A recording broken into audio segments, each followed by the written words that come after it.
Cette femme s'appelle Dora Kent. Elle est née le 1er mai 1904 et est décédée le 11 décembre 1987 à l'âge de 83 ans.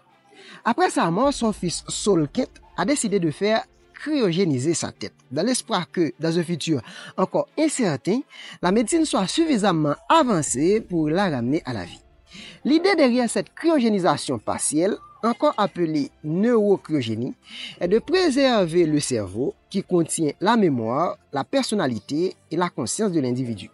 Les partisans de cette technique croient fermement qu'un jour, des progrès scientifiques permettront de restaurer les fonctions cérébrales de Dora et lui fournir un nouveau corps, qu'il soit biologique ou artificiel, lui offrant ainsi une seconde chance de vivre. Plus tard, à la mort de Saul Kent, en mai 2023, il a également été cryogénisé. Imaginez alors si dans 200 ans, ou 100 ans, ou plutôt encore, la science parvenait à ramener ces deux êtres à la vie. Quel impact cela aurait sur la compréhension de la vie et de la mort? Bonjour, bonsoir chers terriens. Dans cette vidéo, on va plonger dans le processus fascinant de la cryogénisation, découvrir comment ça fonctionne et surtout, on va expliquer en détail l'élément clé de cette technologie, l'azote liquide. Alors, si tu es curieux de découvrir comment la science pourrait peut-être défier la mort, restez avec nous jusqu'à la fin de cette vidéo. Tout d'abord, commençons par définir ce qu'est la cryogénisation. En termes simples, c'est une technique qui consiste à conserver un corps à des températures extrêmement basses pour empêcher sa décomposition après la mort. Mais attention, la cryogénisation ne gèle pas simplement le corps comme un glaçon. C'est un processus très technique fondé sur la science de la préservation.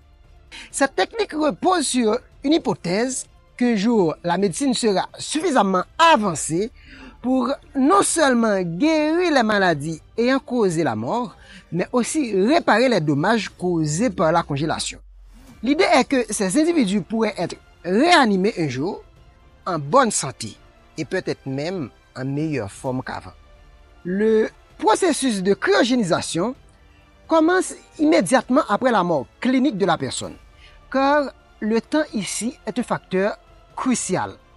Dès que le décès est constaté, l'équipe médicale doit intervenir rapidement pour refroidir et stabiliser le corps. À ce stade, un mélange de solutions est introduit dans le corps pour protéger les cellules des dommages que le froid pourrait causer. Ensuite, 3 phases se succèdent.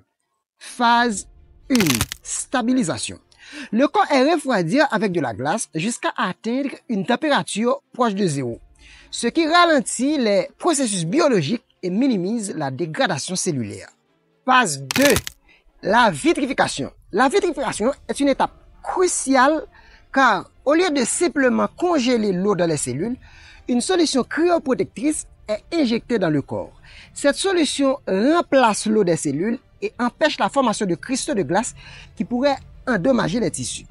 Plutôt que de se cristalliser, l'eau et les cryoprotecteurs forment un état vitreux, d'où le nom de vitrification. Phase 3, refroidissement progressif. Une fois le corps vitrifié, il est placé dans une chambre spéciale où il est refroidi progressivement jusqu'à moins 196 degrés. Cette température est atteinte grâce à l'utilisation de l'élément clé, l'azote liquide. Mais attention, le refroidissement se fait très lentement pour éviter les tensions internes dans les tissus. Parlons maintenant de l'azote liquide, la clé de voûte de la cryogénisation. Mais qu'est-ce que c'est exactement? L'azote liquide est un liquide extrêmement froid qui existe à une température de moins 196 degrés Celsius. C'est l'une des substances les plus froides que l'on puisse manipuler sur Terre. Il est utilisé en cryogénisation car il permet de maintenir des corps ou des tissus à des températures ultra basses pendant des périodes prolongées sans besoin d'électricité. En d'autres termes, une fois qu'un corps est conservé dans de l'azote liquide, il peut y rester pendant des siècles. Voici quelques propriétés fascinantes de l'azote liquide. L'azote liquide est totalement inodore et n'a pas de couleur. Il ressemble à de l'eau en apparence, mais est bien plus froid. À température ambiante, l'azote liquide se vaporise très rapidement, formant un nuage lorsqu'il entre en contact avec l'air. Même si l'azote liquide est extrêmement froid, il est relativement sûr à manipuler avec les bonnes précautions, car il ne s'enflamme pas et ne réagit pas chimiquement avec les matériaux. Ce qui rend l'azote liquide si spécial, c'est sa capacité à préserver les tissus biologiques en ralentissant les processus moléculaires presque à zéro.